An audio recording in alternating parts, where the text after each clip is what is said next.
You're listening to the Youth for Life podcast with Michelle Baum, Director of Y for Life at Lutherans for Life, where we prepare youth to be gospel-motivated voices for life.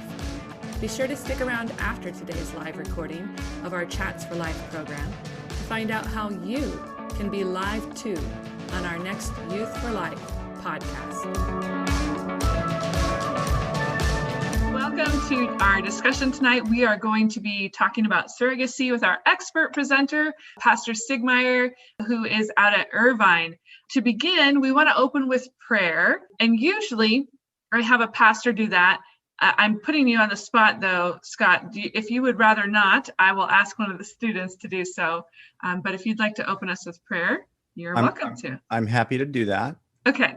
Dear Father in heaven, we give you thanks for your many gifts that you give to us of body and spirit. We thank you for having made us and that you continue to provide for our needs. We thank you for house and home and food and clothing and our families and friendship. And we thank you for our schools and the opportunity to learn and to grow and to serve you in our various callings in life. We ask that you would bless our nation and the world during this time of pandemic, that you would protect us from harm, all harm, and that you would be with our medical professionals, that they would be given strength and protection as they serve us in their various capacities. We pray for those who are researching and developing vaccines, that these would be effective so that we can hopefully emerge as a world community from this pandemic, and that people whose lives have been affected by the disease will be able to hopefully return to work, and that the economy may bounce back. We do pray for all those who have lost jobs or may lose their jobs, or maybe they've lost income because of closures. Protect us all, provide for our needs. And at this time, this evening, we ask that you would give us illumination, that you would guide us and give us wisdom as we discuss the ethical problems that we face in this world. Most of all, we give you thanks for calling us to be your children through your Son, our Lord Jesus Christ, in whose name we pray. Amen. Amen. Well, thanks for the invite. I'm very happy to be here with you guys. I'm really glad to see all of you, and to know that you are interested in these topics, and that you are some of you involved in clubs and organizations at school. So go. It's awesome.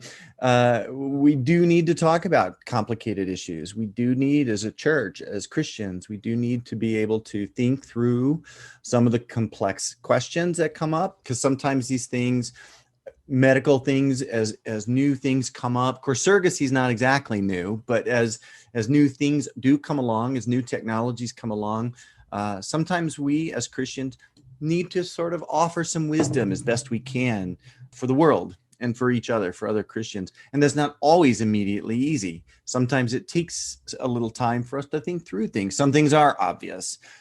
Some things are pretty clear pretty quickly as to what is the right thing and what is sort of the best response, both according to God's will, but also so that we can share the gospel. But other things are more complicated. So if you already know stuff about this topic, feel free to ask me questions. I do have a little slideshow I'm going to go through. It does have some basic information, maybe defining some terms. So this might be some territory that's already familiar to you, but I hope we also can talk about things that maybe we can ask questions, things that aren't obvious to us. My first thing is to just give a definition. And I noticed after we already started recording and that I hadn't actually written a definition on here. So this is the one slide that only has a title and no bullet points. The others do have more information. So I will just start to give a sort of a working definition on this.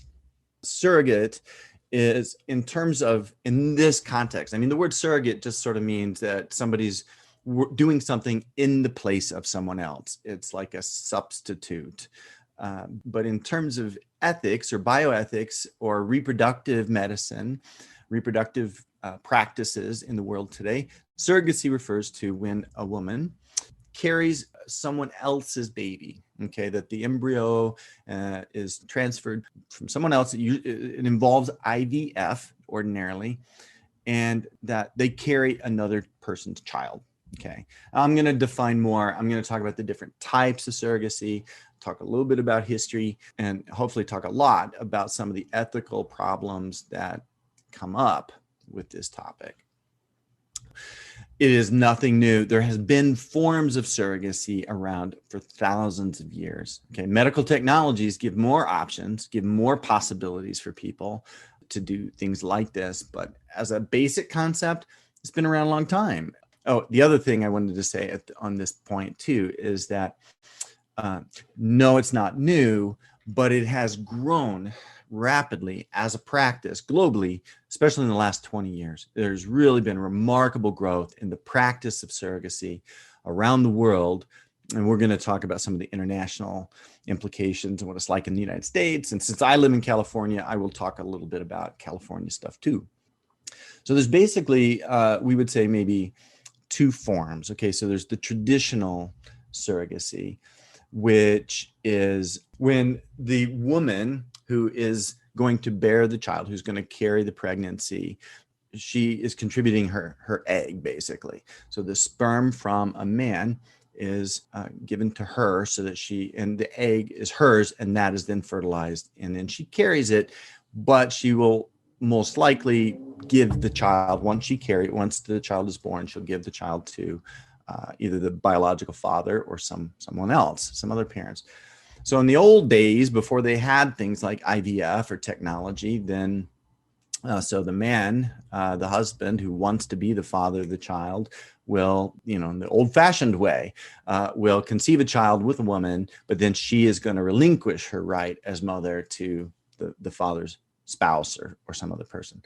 So actually, right? I mean, who do we know in the history of God's people that Old Testament, think of the Old Testament. What story in the Old Testament comes to mind? Anything when we talk about traditional surrogacy, as I just defined it? The story of Abraham and Sarah, and then he used Hagar to bear him Isaac. Right. So Hagar gave birth to Ishmael. Okay. Yeah, the son that was named Ishmael. So yeah, that's exactly right. So Abraham and Sarah were not able to conceive. They were older in years and had never had a child. Okay, so she was barren, or he was, together as a couple, they were unable to conceive a child.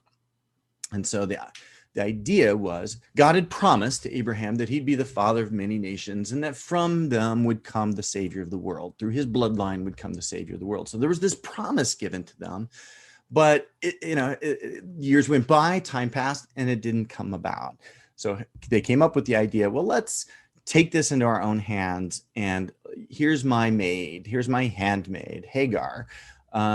Lie with her and bear a child with her that will then fulfill this promise and will become sort of our heir.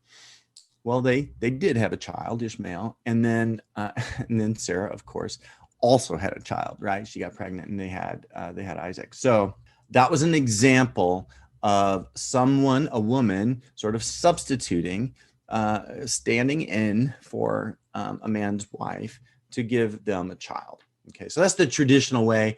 That's probably not done, certainly not by, using sexual intercourse as the means. There might still be times where the man uses his sperm, and then the woman, it's her egg, the mother who bears the child, it's her egg, but then she relinquishes the child to the biological father and his partner, his spouse, whomever. So that might still happen, but I think probably much more common is what what is often called today gestational surrogacy. And this is where the surrogate mom, the surrogate mother, the woman who bears the pregnancy and delivers the child after 9 months, she's just there to gestate. Okay, gestation is reference to pregnancy. She's just being used really as an instrument to bring about you're a biological tool. We will use your anatomy for our purposes, but the woman who is the surrogate in this case does not contribute the egg at all. So the egg and the sperm come from someone else. The fertilization takes place in a laboratory. Okay, it's through the process of in vitro fertilization. So the The sperm and the egg are brought together in a laboratory situation. And then as an embryo begins to grow, then it will be transferred to the surrogate mother. And then she carries the pregnancy. Okay. So that's really probably mostly what we're talking about today as what is done. One of the questions that comes up, I'm going to start now to talk about some of the problems. That's our basic definition. Okay. But one of the problems that comes up with surrogate parenthood, this whole practice, just a practical problem. This isn't even necessarily a Christian or theological observation yet. The problem I'm going to start with is something everybody agrees is a problem or a potential one. And that is, who are the real parents, or who are the legal parents in a situation where there's surrogacy? Because you actually have the possibility of kind of three sets of parents, like at least five parents. Okay, so there's a possibility. So you could have, there's the genetic and biological parents. So there has to be a mother and father who contribute their gametes, or the sperm and the egg. So those are the genetic parents. Then there's going to be the gestational mother. Okay, the gestational mother, she's the one that bears the pregnancy. Baby is created in a test tube or in a petri dish and then is transferred. She then carries it. She's a mother, but it's not, her genetics are not involved at all. And then there's a third possible group, and that's the social parents. These are the people that are going to raise the child. So that might be, and usually is, the same two as the first two. So usually it's the genetic parents are also the ones who are planning to raise the child, but it doesn't actually have to be. If there's some problem where that doesn't happen, the baby that's born could be adopted to someone else. So you can see these different possibilities here, and it can be complicated to know, well, who really has parental rights here in case there's a disagreement, in case there's a dispute of some kind. Usually things like this begin because there's some kind of contract made, some kind of agreement between the genetic parents and the gestational mother. Either it's a legal contract, literally, where their lawyers are involved and there's a piece of paper and they all sign it and they make a legal agreement, or it might not be that legal. It might just be kind of informal, but it's an agreement nonetheless. But people change their minds. If people, for all kinds of reasons, they might want to back out of the contract.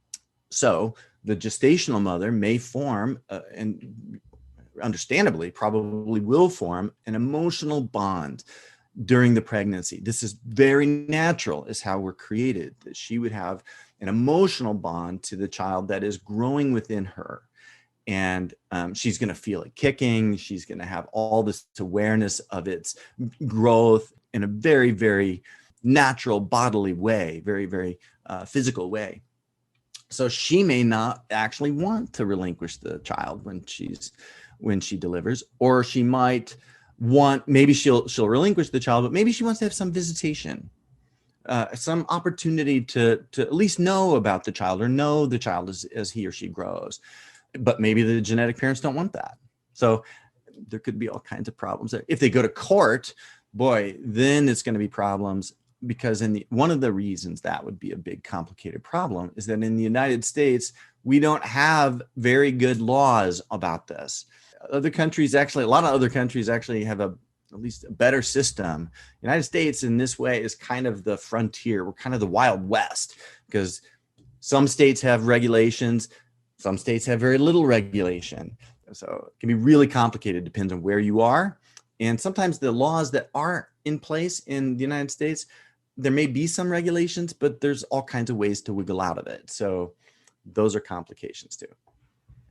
Why would anybody choose surrogacy? Why would a couple want to do this? Well, one reason might be that for medical reasons, one of the couple are not able to, or both, one or both, are not able to biologically, for medical reasons, they cannot bear the child. She cannot bear the child. Okay, for some reason that might be medical. Now, there might be non-medical reasons why they want to use a surrogate. And this is actually kind of growing in popularity. This is, I think, in public opinion, in that first reason, I think there's more sympathy for. Okay, we'll talk about it from the Christian perspective too. But I just think in general, the United States public have more sympathy for the first bullet point there. The non-medical reasons, even in the world, is a little more controversial, or a lot more controversial, actually. So what would be non-medical reasons that a couple or a woman would want to use a surrogate mother? Can you think of any reasons? So what do you guys know about a woman who has a baby if she works outside the home during her pregnancy? What usually happens after she has a baby? She usually has to take time off. So like she may not want to, or it may be like the toll that it takes on her body physically. Exactly. That's exactly right. It could be that she might be afraid that it would make some impairment for her career, or maybe she's still in school, her education. You know, if she becomes pregnant, she wants to be a parent, but if she becomes pregnant herself, she might have to take time off, which could set her back on her career plan. There's also the possibility, like you said, that maybe she just doesn't want to go through the physical changes that are perfectly normal and natural for any time a woman becomes pregnant. There are changes in the woman's body, and so maybe she doesn't want that. In some cases, it's going to be what you read about when you kind of look into this is going to be like celebrities. Okay, so maybe an actress, maybe a model. She sees that she makes her living from her physical appearance, and then if she becomes pregnant, that could be a real setback in her mind. That could be a real setback. So she wants a baby. She wants to have a child. She wants it to be her child, related to her, but doesn't want to become pregnant. So she doesn't just adopt a child because she wants it to be her physically related, genetically related child. So she may employ a surrogate for that reason. She's doing it, but not because of some medical reason where she's unable to bear a child herself. Have you ever heard of people choosing to do this because they're concerned about the genetics that they're passing on to their child, that perhaps one of them carries a genetic disorder that they don't want to pass on? So if the father has some kind of genetic issue he doesn't want to pass down, they may still be in a problem here, because the traditional surrogacy, if we don't do IVF, you still have that possibility of the genetics, right? But if we do the traditional way where the surrogate is contributing the egg, yeah, that might help in case the woman, the mother who wants to be the social mother, has some genetic issue she don't want to pass down. Am I kind of getting to your question?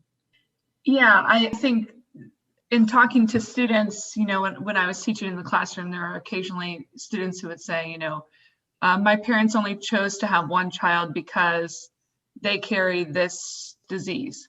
Mm-hmm. And so it was one or none, and they chose to have one with the hope that I wouldn't get that genetic disease. And so I could see that this would be a temptation as well, right? If we can avoid passing this on, which again gets into a whole lot of other issues about the sanctity of life and the fact that no one has a perfect genetic code.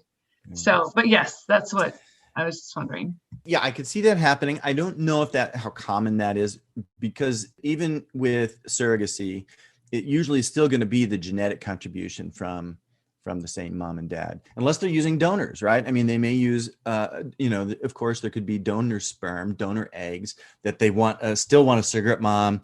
So then the baby wouldn't be genetically related to them. But then one might ask, why not just adopt? I mean, but they may want to have the sort of social experience of going through the pregnancy with her. Yeah, so there's all sorts of combinations of reasons why people might do this.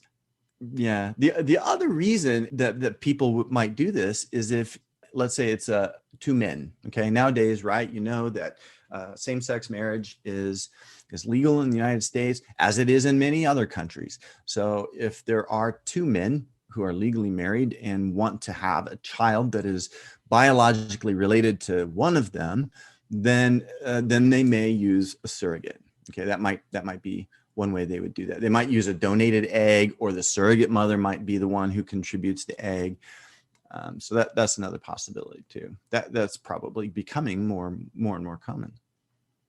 Okay, these are the reasons why couples or potential parents might try to use a surrogate mother. But why would a woman opt to be a surrogate mother? Why would someone do that?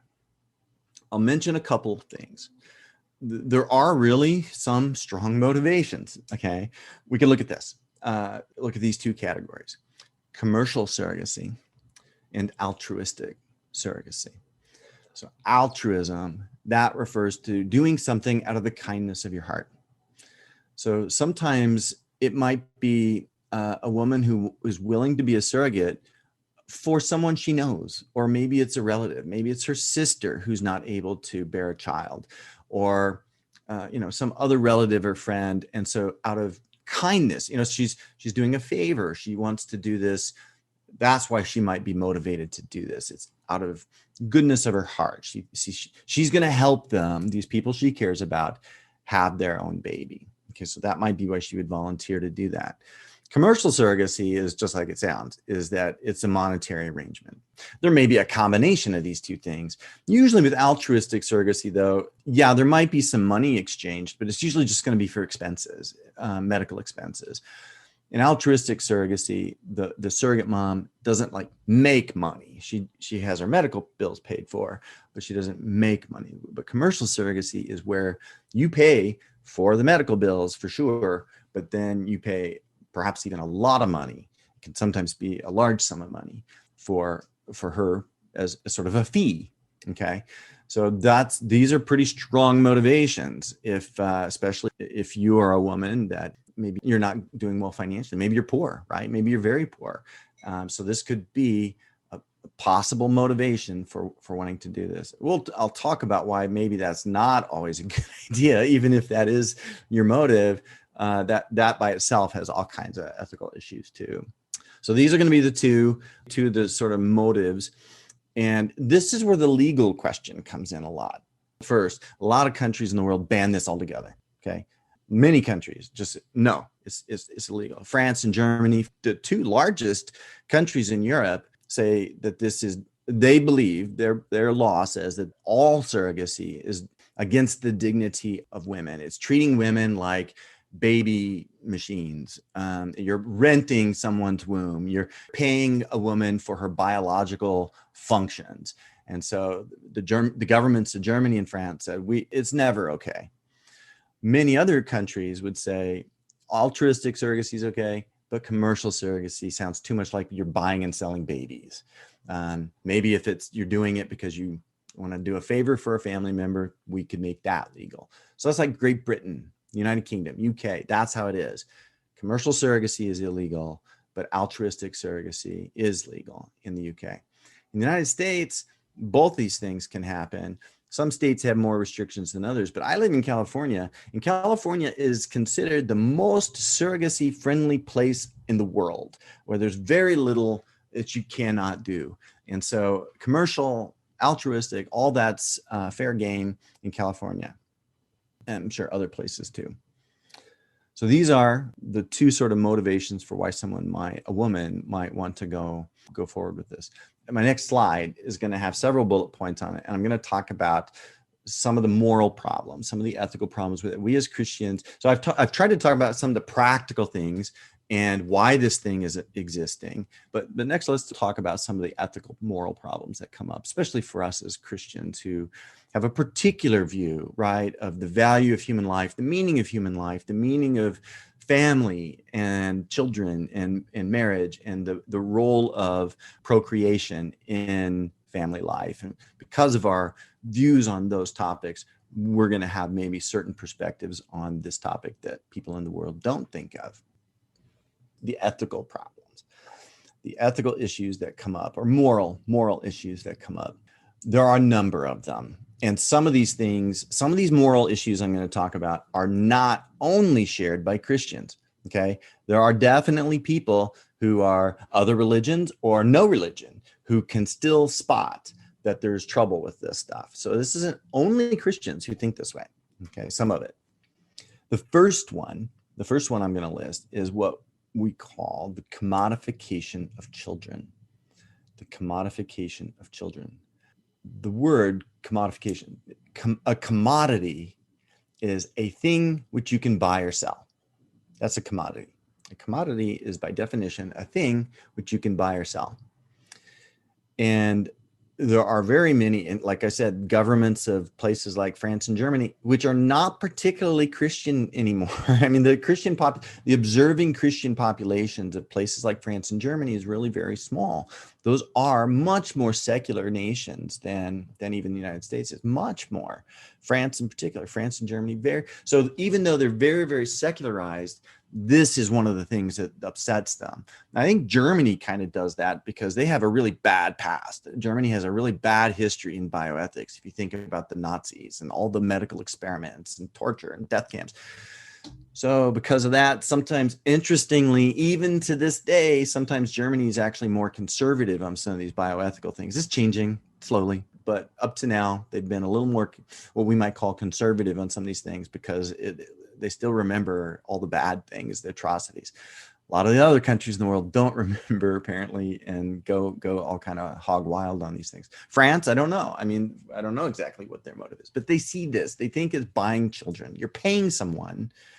Even though it might be your genetic material, you're still paying. It can feel like you're paying for someone, or like the mother, the gestational mother, the woman that bears the pregnancy, that she's kind of selling. Either she's selling the baby or she's selling her body functions. All that kind of thing seems too much like commerce. And so a lot of Americans actually don't care. Yeah, they'll agree. Yeah, that does kind of seem like you're buying and selling a baby. See, I teach at Concordia in Irvine, like all of our Concordias. Not all of our students are, certainly they're not all Lutheran and they're not all Christian, right? We don't require that our students be Christian. So we have students who are of other religions or no religion. And when I teach medical ethics, stuff like this, I mostly teach our nursing students. And they're wonderful. They're awesome students. Our nursing graduates are great nurses. But they do come from a pretty diverse background in terms of what they think. Some are very devout Christians, but some aren't. And so I just have noticed from teaching about this for the last few years that the idea of commodifying children or making children kind of a product that you kind of buy and sell is not as offensive to people as I thought it would be. The general, a lot of people are like, yeah, all right, whatever. It's, you're still in their mind, you're helping a childless couple have a child. And when you frame it that way, that does sound pretty noble.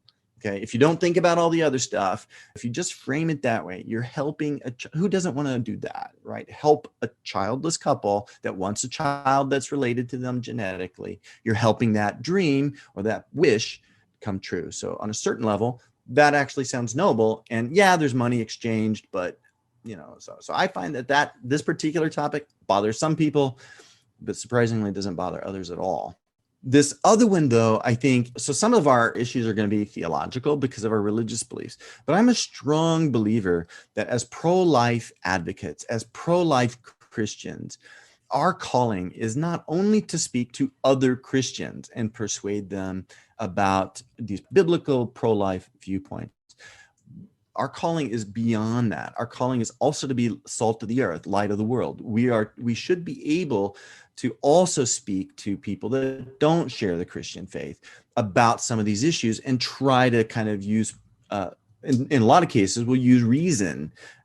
Sometimes quoting the Bible to a non-believer is not going to really have as much effect as you might want. So, all people have the law written on their hearts, right? Romans 1. So it should be possible even in conversation with non-Christians, at some level to appeal to conscience. It doesn't always work, okay? But we do believe that is possible, okay? So this next one, I think, is one of those things that can really, I think, be persuasive even out in the world. And that is that it exploits the poor. It exploits poor women more than any other group of women are, I would say, mistreated, disrespected by this practice, okay? And I'll explain that. That might even sound harsh when I say that. Why? When I talked about, why be a surrogate, and I gave you these two reasons, commercial and altruistic. Well, altruistic surrogacy could be women of all social classes, all economic backgrounds. But commercial surrogacy, who's doing this for the money? Okay, they're not doing it for someone they know, so it's not out of love so much. A lot of times these arrangements are made on the internet. They go to Craigslist or something like it. They go to agencies on websites. And, so this is that no one they know. In fact, a lot of it's international, okay? Because a lot of countries, like I was just saying, have more restrictions on surrogacy than the United States. So a lot of these countries want to contract with American women because it's legal here, but not legal maybe where they're from. So But who are the women that are going to do the commercial arrangement? They're probably not going to be wealthy women. Okay, they're not looking for money, and it might not really be the middle class women. Is a lot of it is going to be women who are in very poor financial situations, and this to them is an out. This is to them a way out, a benefit, and I sympathize with that, of course. But there has to be a better way. Okay, there has to be a better path for helping the poor. We should help the poor. We must help the poor. That is our obligation, I think, as humans, as Christians, to care about our neighbor. And right, the fifth commandment, don't murder, isn't just about literally murdering somebody. The other side of the commandment, as Luther explains it in the Catechism, is that we support each other, support our neighbor in their body and their life. The reason some women feel pressure to do this, it's not so much a free choice. A lot of women feel pressure. I've got to do this because it's the only thing I can do, they think, that will help me put food on the table for my other kids or my own kids. You'll read about, if you read into this, there'll be all kinds of examples. One of the things I show my nursing students every year when I teach this, I have found a short documentary that was produced by PBS. Okay, so PBS, not a Christian organization, publicly funded, government funded news entertainment organization, public broadcasting, right? PBS. So they're not coming from a church, okay, at all, but they did a sort of investigative documentary, very well done, very good quality documentary on the practice of surrogacy in America. That's a few years old, so that might be, some of it might be a little outdated, but I don't think so. As far as I know, it's still pretty current. But they come down on a sort of critical position of the practice because the people they interviewed, the women, the real life human beings that they interviewed, a lot of them were taken advantage of. They were abused. They were lied to. They were offered money, but not paid money. I mean, so some of the women that they interview, okay, we're going to pay you. Not only will we pay your medical bills, but we'll give you 30 grand on top of that. But then that couple changes their mind and they renege on the contract. And because they live in a different country, you have no legal recourse. You can't sue someone if they live in the Ukraine. Okay. What are you going to do? If they back out of it, you're stuck. So sometimes women actually do find themselves pregnant with a baby they're not related to. And now there's no one going to pay their bills at all, let alone give them the fee they counted on. And now they'll have all these other expenses, the risks of being pregnant. There are some physical risks to the woman. So it's interesting to me that even worldly people can understand why this could be a problem. Okay, that it can exploit the poor. Because if you're very poor, you might feel like you're almost forced to do this. I'll give you one example that isn't about America. The Ukraine. Okay, the Ukraine, this country used to be part of the Soviet Union. It's near Russia. The statistic that I found as I was kind of looking around today is that a woman in the Ukraine can be a surrogate for the equivalent of $20,000. So if you are an American and for some reason want to employ a Ukrainian woman to be a surrogate, it costs the equivalent of $20,000. You give that to her. In the Ukraine, that is 8 times an annual income, typical average annual income. So that is like saying, I will give you 8 years of salary for less than 1 year of work. That's very, very hard to say no to if you are poor, if you are really, really struggling. Someone comes along, hey, all you got to do, is this very natural thing, and we'll pay for it all, and we'll give you 8 years worth. So you can see how what I mean by exploiting the poor. You're pressuring the poor to do something that if they weren't poor, they wouldn't do. So even the world will look at that and see that as unjust. You'll hear a lot in the world today about social justice. This is a social justice issue. So that's one way we can discuss this as Christians with people that don't share our faith. There are health risks to the woman who is the surrogate, because every pregnancy has some risk. Used to be, of course, that women would die in childbirth frequently, but fortunately that's not as much the case. But there are always some possible risks for a woman being pregnant and delivery. Okay, so there's that. There's this concern, which is related to the second bullet point, what they call health tourism or medical tourism. Sometimes you'll see it that way, medical tourism or health tourism. So this is, like I said, what if you live in France or Germany? I said before, it's totally illegal to use surrogates in France or Germany. But if you live there and it's illegal to do it there, maybe you can hire someone in the United States. So they may come here, or they may just do it all through the internet, through a broker, an agency. And it's health tourism in the sense that they may visit this country as sort of like a tourist, but for medical services that they want to get. So they'll come here. They may be able to hire an American woman as a surrogate. And they might have all kinds of reasons why they do that. Maybe it's because it's illegal where they came from, or it might be because they want their baby. I'm not sure if this is changing, but up to now, I think I'm still right on this. If the baby's born here, even if the genetic parents are from across the world, if the baby's born in the United States, it's an American citizen. Even if the mom and dad, the biological mom and dad are from China, if they're born here, it's an American citizen. And so some people in the world want that, and they'll pay for that. They'll pay money for that. So that can be troubling too. I've got two more reasons here to talk about this. And then I'll stop talking and you can talk or ask questions. Potential psychological harms to the child. It does have an effect on a child, if and when they learn that they were born through this kind of an arrangement. So it goes back to one of my first slides. Who are my parents? Who are my quote unquote real parents? Is it the people that provided the genetic material? Is it the woman who bore me? Okay, and contributed to my body in terms of my growth through her metabolism and all those processes? Is that my real mother? Or is it the people who raised me, if that's someone different?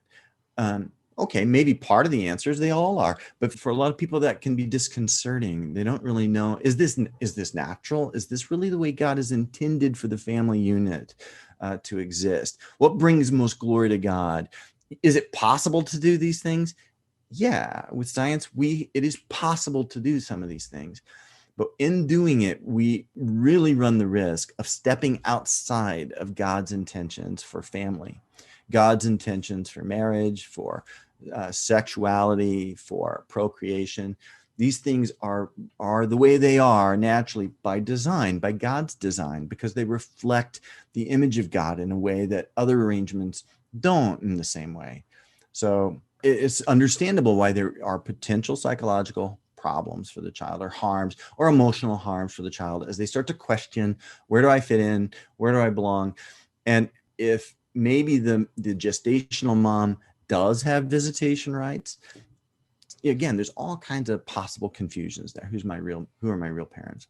What's my real identity? I mean, you also need to know, it's like any kind of egg donation situation or sperm donation situation. I want to know about my genetic heritage. If the people raising you are not the people that are genetically related to you, and if they didn't tell you, maybe if you didn't know this, you might be curious about what your biological heritage is. So there's all kinds of possible complications there. The last one is, I've alluded to a few times already, all the legal problems that this can cause. States have all kinds of various restrictions, various regulations that differ. And so if one party wants to break the contract, let's say the surrogate mom becomes very, very emotionally bonded to the child that's not biologically related to her, but that she is because of the nature of the human creation, she feels a maternal tie, strong maternal tie to this baby. And so maybe she doesn't want to relinquish the child. And there have been cases where women, as they get close to their date of delivery, run away, disappear, break the contract. They don't care about the money anymore. They just want to take the child and go somewhere. And so the genetic parents, there have been plenty of cases where they'll pursue them. And what happens if you catch her? I mean, how does this end up? Does someone go to jail? Does it go to court? Do you sue each other? And where's the child in all this? And especially if it takes years to sort it out. So legal problems are a big problem, a big part of it. What if the couple, the genetic parents, get divorced while the woman's pregnant. And they don't want it anymore, or they just don't want it anymore for some other reason. What if the baby, with IVF, they can often do what's called some kind of pre-implantation genetic screening. So with IVF, when they do the conception, fertilization in a dish, they can then test it to see if the baby, the embryo, has any kind of genetic diseases. But let's say they didn't do that, or maybe it didn't catch something.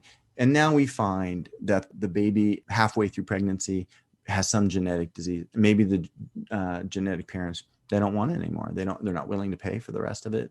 So you get an idea now of all the many, many complications. So these are, I think, most of these things I've listed here are things that we as Christians can communicate with the world. Anybody can hopefully see some of the problems with some of this stuff. I have a question. So you mentioned that health risks were one of the ethical problems. Is it a higher risk being a surrogate than like getting pregnant the traditional way, or is it just the same risk, or is the process of becoming a surrogate like dangerous?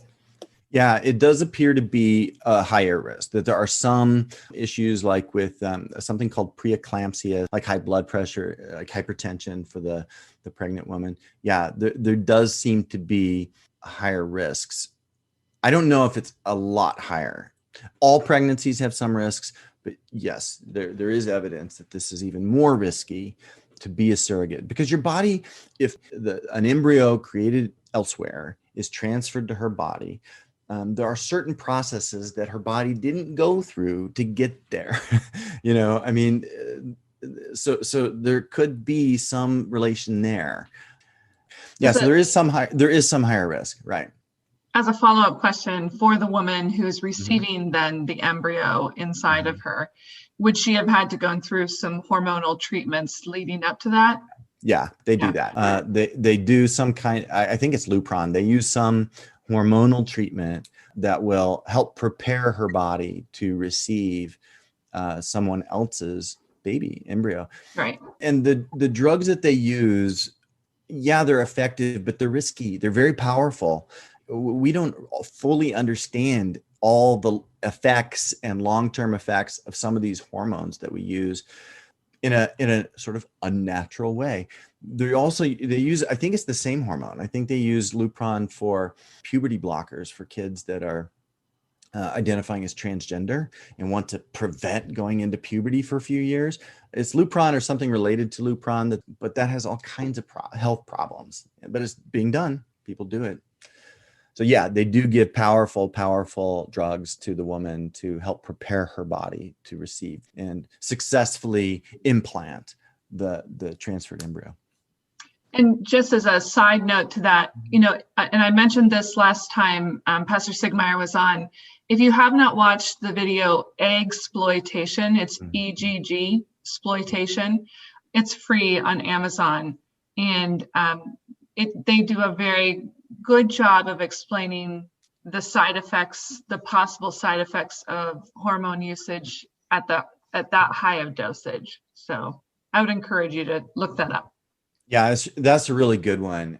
That's produced by Jennifer Lahl, who's out here in California, and she runs a bioethics organization. I think it's called Bioethics and Culture or something like that. She's Christian, okay, and she's pro-life, but she does her research too. She has a very, very respectable, very, very solid organization, and she produces these videos. She's got a couple of movies that they've done. Eggsploitation is one. I think they've got another one on specific. So exploitation is a lot about egg donation and the need to hyperstimulate the ovaries for young women to be able to donate eggs. But another one I think is called Breeders. I think it's called Breeders, where it's specifically about this. And she would call it the baby making industry or the baby selling industry, because there's big money to be made in this. That's why it's legal in so much United States, and is because there is a lot of possible money that can be made, because a lot of the families that want to do this have the money. Only rich people are saying, I want to have a baby that's related to me, but I don't want to get pregnant. I don't want to have to set my career back. that's usually going to be people that have a lot of money at hand. And so there is a lot of money to be made. This is, like I said, in the especially the last 20 years, this particular practice has really, really shot up. I don't remember the exact statistics, but the prevalence of it is growing, and it doesn't seem to be slowing down. Yeah, I think Breeders might be the name of the other one, but you could look at their website. It's called Bioethics and Culture. But I love that one. I love exploitation. She's got a couple others, and I can't remember the titles right now. Yeah, Breeders is one of them. So I've watched both of them, and they're very, very good. Yeah, that's, one of the great things about that is because, yes, the organization is Christian and they're pro-life. But from watching the video, there is some advantage to knowing how to talk to non-Christians too, right? I mean, we do need to be able to confess our faith and know why we believe what God's word says about what human life means. But there is some benefit too to being able to speak to people using other language too, right? So her, as I recall, her videos, they don't have a lot in terms of showing that she's coming from a Christian perspective. What she does is she interviews scientists, doctors, actual real people that have gone through these things. It is biased. Okay. I mean, she has a point of view when she makes these, as we all do. She has a point of view, a message, but it's done in such a way that you could show this to people that maybe don't think of themselves as pro-life or don't think of themselves as traditional in morality, but they could still maybe be persuaded by some of these arguments. So I think they're great tools. I'm like really new to this topic. Like I didn't know all the problems like before this like session. Like I had no idea really about any of it except for like what it was. What do you think of media? Because I know in like I don't know like how many episodes of Friends it was, but Phoebe ends up caring for her brother. What do you think of those kinds of portrayals? Yeah, that's a really good point. Popular culture is a powerful medium for promoting a worldview, okay, and values. Popular culture is not just entertainment. It's not always just neutral entertainment. It can be very, very enjoyable, but it can also have a message. And so, yeah, you'll see the surrogacy issue. I'm not aware of the Friends episode, but yeah, I have seen it in other dramas and comedies where surrogacy is promoted as just normal.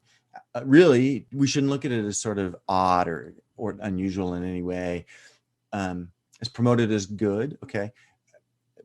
Like I said, if you frame it, if you describe this in the way that they often do, you're doing something to help a person have a baby.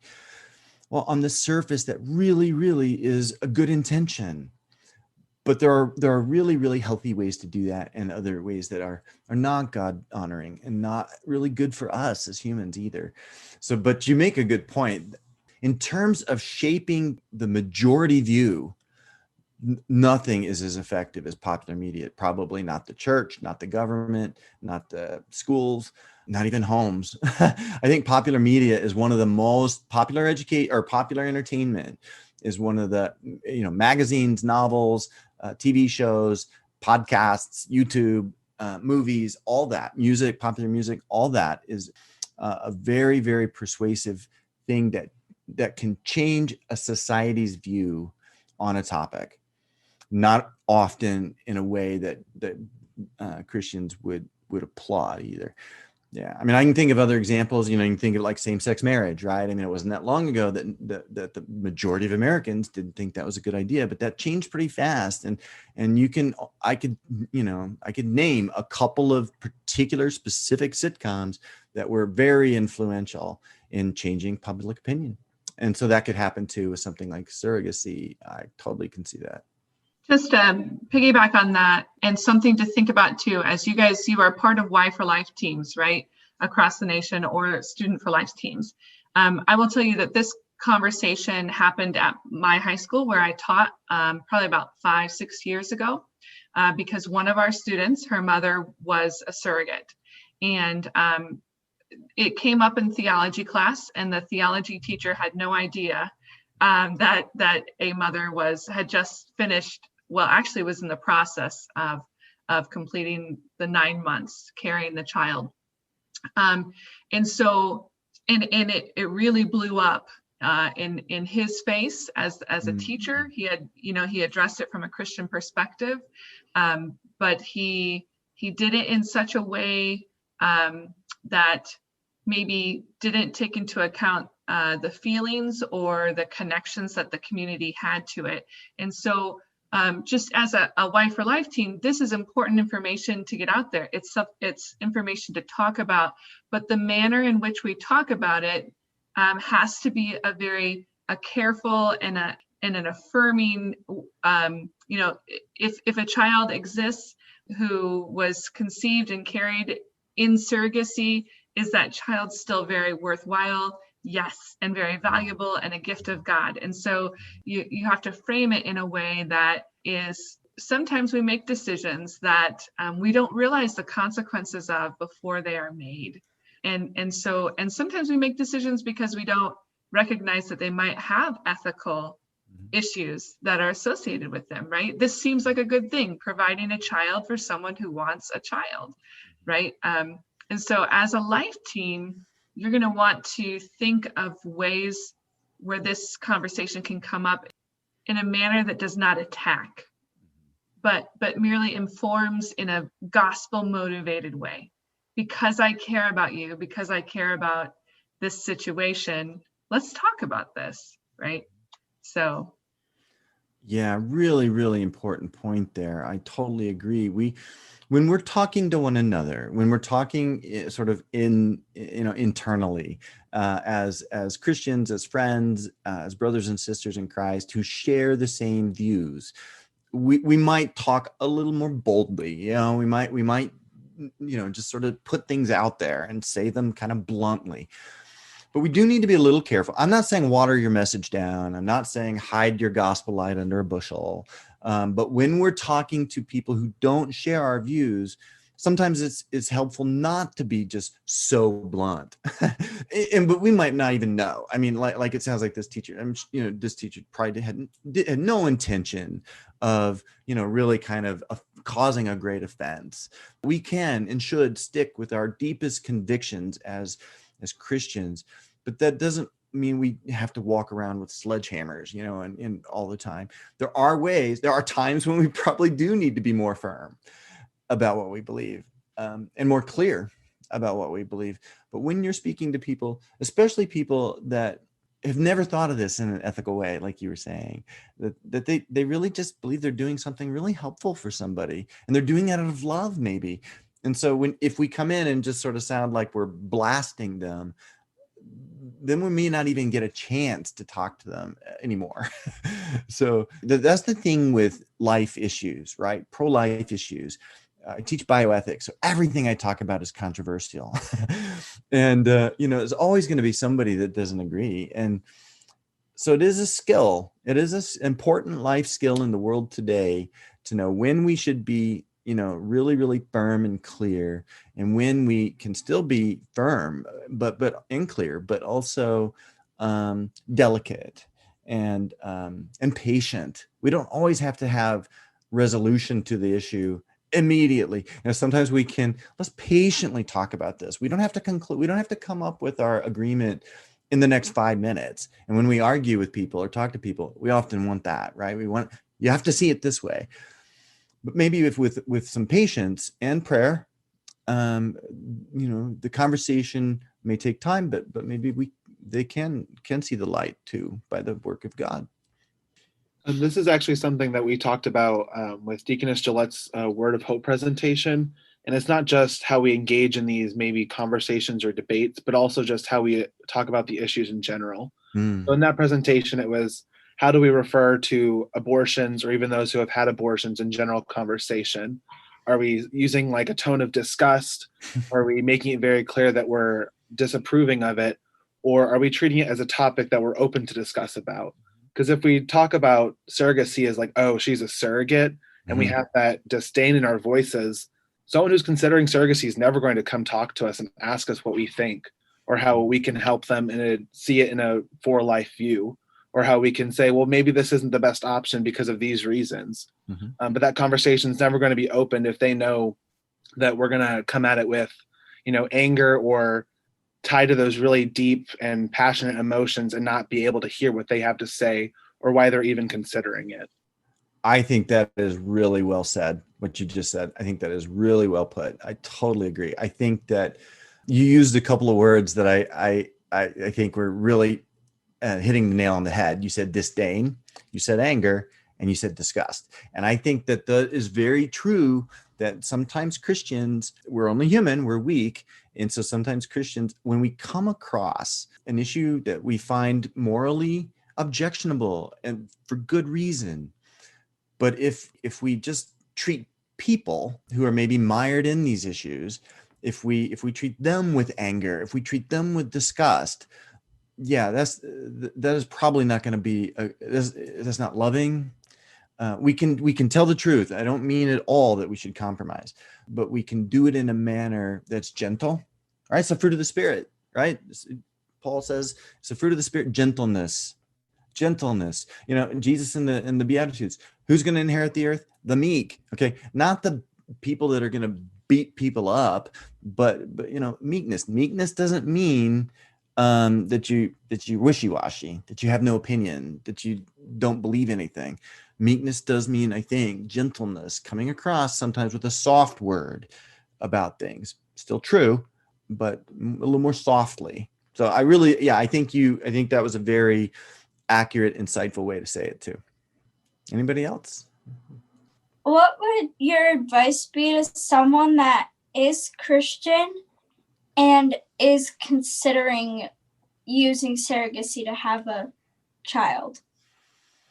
It's great. Yeah, because it's not just non-Christians who are doing this, right? I mean, a lot of times it's like we've said, they don't even think about it in terms of morals or what God's will might be. A lot of times people just think it's just a medical procedure. It's just helping someone. It's like donating blood. Okay. Maybe it's a little more serious, but we never question whether we should donate blood or be an organ donor. I mean, there's a lot of things that we do medically that we think of, even when we're Christians, that we really don't think there's any ethical problem. And this is one of those things that maybe it's never occurred to them. So you asked, how do you approach them? If they're a fellow Christian, but they're either contemplating this or they're already doing it. Okay. They already are a surrogate. So those are all, again, you're going to want to measure your tone. You're going to want to not just sort of slam them around. I had a seminary prof. Okay. One of my seminary profs said this. He said that the non-Christian world frequently thinks of Christians with two adjectives: stupid and mean. Now, I don't think either of those are fair, but that is sometimes how we come across as stupid. We don't know the science. We don't really know what we're talking about. We're backwards. We're old fashioned, and we're mean anyway. We don't really care. We're just kind of bullies. So we don't want to give that a vibe. Not that you would, okay? Not that none of us really that's probably unfair most of the time, but just be conscious that, that it doesn't sound like we're being mean. There are times when we're going to offend. There are going to be times where offending someone is unavoidable. No matter how gentle you are, sometimes people will be offended. But we can measure our tone. We can be patient.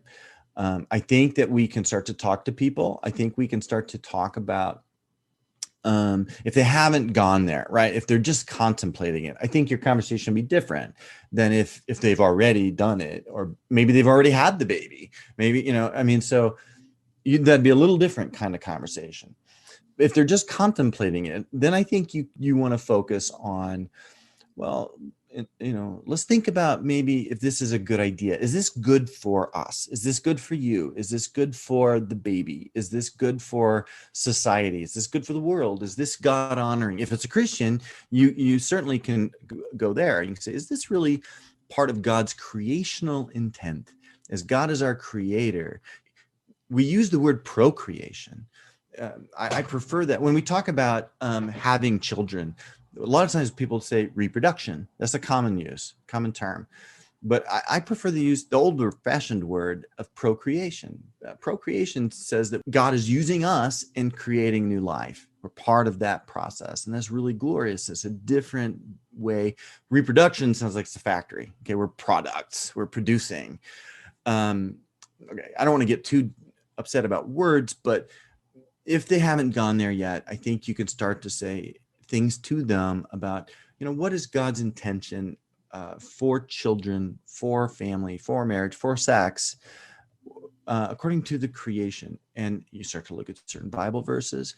There might be other resources that you can use, podcasts, YouTube things, books, other things like that might help you show them. So it's not, sometimes they need, like even just that PBS documentary I just told you about.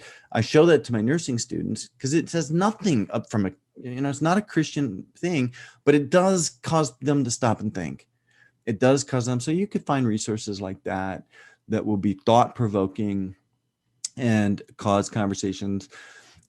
Now, if it's someone who's already done it, or they're already pregnant, okay, you can still say those things, but we also want to make sure that we are quick to apply the message of grace, okay, the message of forgiveness. And like Michelle was saying, this does not devalue the child.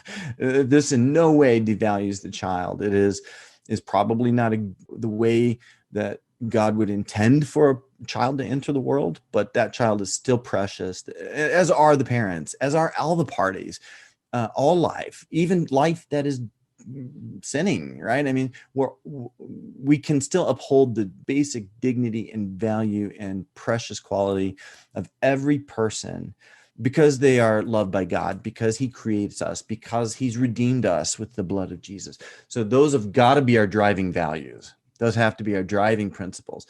And particularly if someone has already made a mistake, and if you're successful in maybe pointing that out, maybe their conscience now is troubled, you want to be quick to be able to point them and say, look, this isn't, okay, I'm not here to condemn you. Okay. This is not for me to slam you down. And I'm not saying that, oh, you're worthless, you've done this, you're terrible.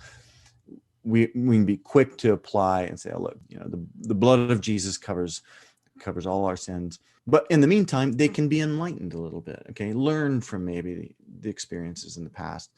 With Christians, this is a particular type of conversation. Non-Christians, it might be a little different approach. But yeah. What I appreciate about your question is that you recognized that, Christians are doing this too, right? This isn't, Christians, we don't always think about it. I think along the lines of having that discussion about what Scripture says about procreation and the relationship of a parent and child, I think that that's also a great opportunity to kind of point them towards the way that God uses relationships for unbiological parenthood, and how we're God's adopted children through baptism. But then also there's other examples of parent and child relationships, like when Christ is on the cross and says, behold, this is your mother and this is your son, and how there's this other relationship that can be founded, and kind of pointing them towards options like adoption, or helping through the foster care system to build these relationships and have the joy of being a parent without necessarily having to go through the hoops and everything like that of surrogacy. Yeah, adoption is one of the most beautiful things there is, right? The practice of adopting a child into your family. It is a great image of the gospel itself. All of us are adopted.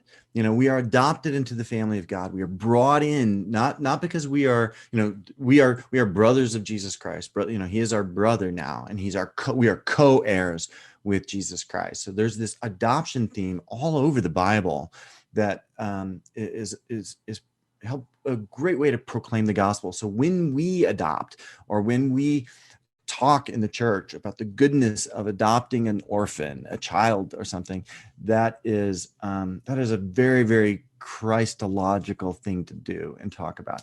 And throughout church history, another class I teach is church history. And throughout church history, care of the orphan has always been a central part of the mission of the church, the ministry of the church.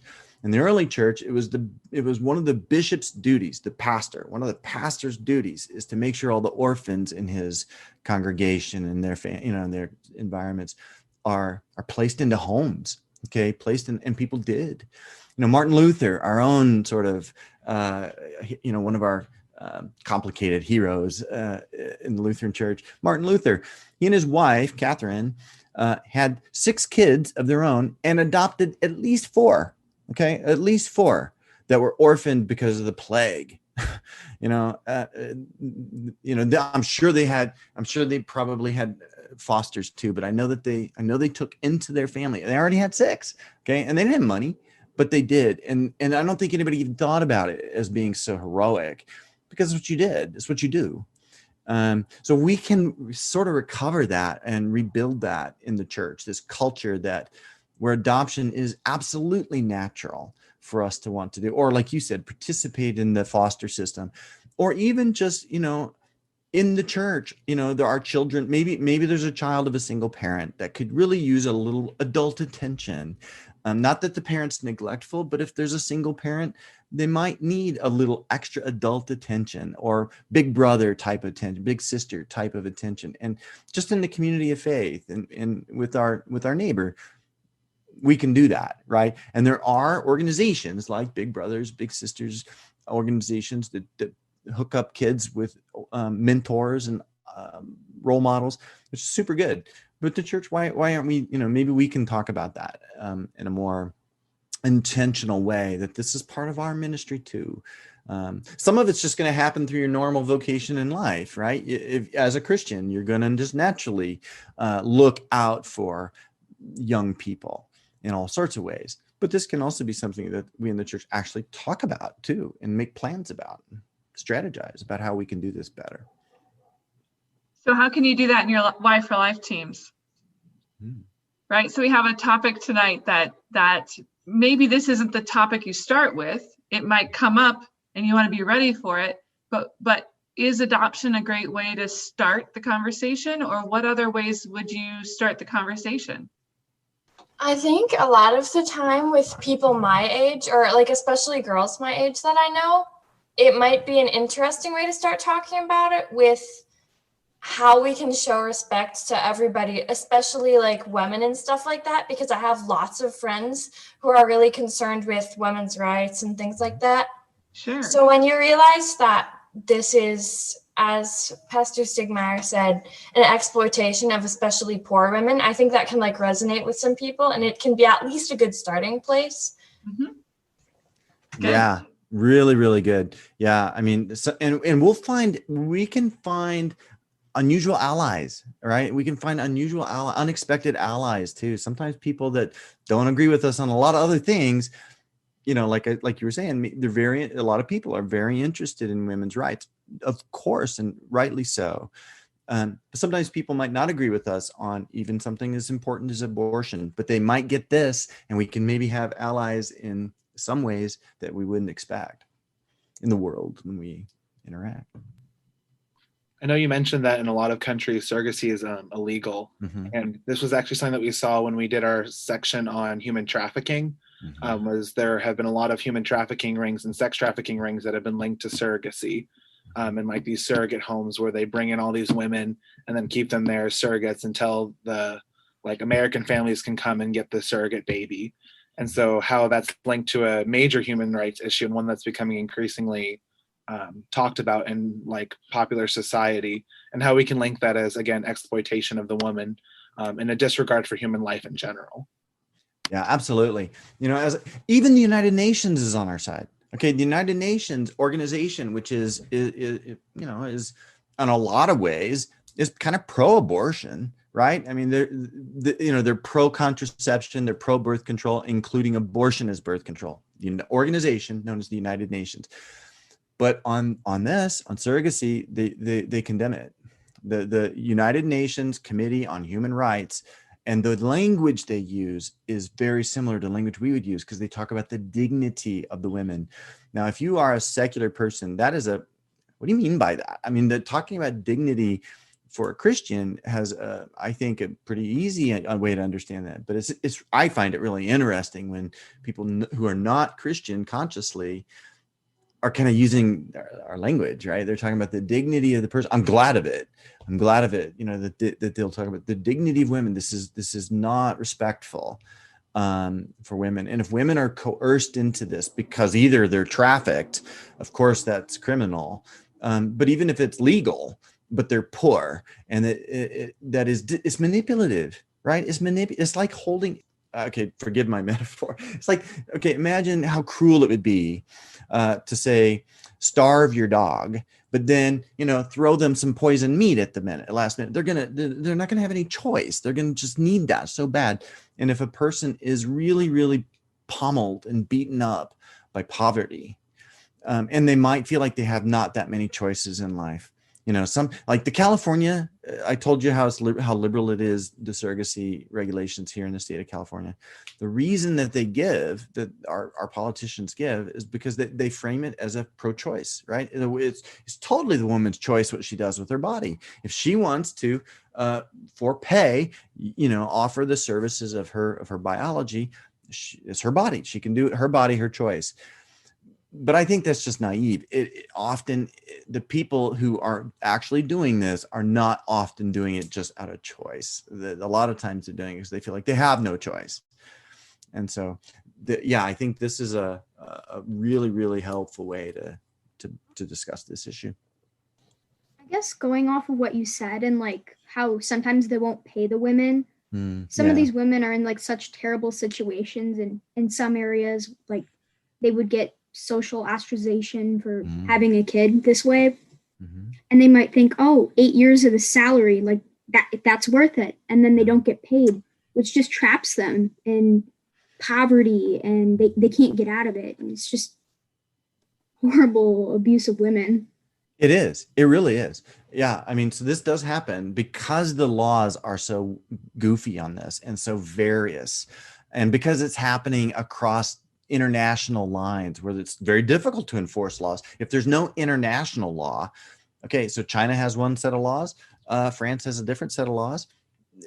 What do you do? How do you enforce that if there's no international law, which there isn't at present? So it can definitely, if the contracting couple, if the couple who want to have this baby want to pull out of the deal, there's often very little that can be done, and that the woman who is already pregnant might be, in a really, really bad, making her financial situation a lot worse. Even though you made these promises, it can be very difficult to enforce that. And they can break these contracts, and it does happen. All right. Well, we are closing down on time. So I think you've had some great questions. And if it's okay tonight, Pastor Stiegemeyer, is it okay to include your email in the note I send out to everybody afterwards? Absolutely. Always. Yeah, I'm happy to, if anybody wants to shoot me a question or comment or anything, happy to get an email. Well, again, thank you so much, everyone, for coming tonight and all of your excellent questions. And I'll send you Pastor Stiegmeyer's email. And then if you'd like me to send you a link to the recording, I can do that. Again, thanks so much for coming, and hopefully we'll see you next time. Thanks for joining us for today's life topic. Check out whyforlife.org or email Michelle at whyforlife.org to find out how and when you can go live with us at our next Chats for Life session. Or join us next time right here at Why for Life Podcasts, where youth learn how to be gospel-motivated voices for life.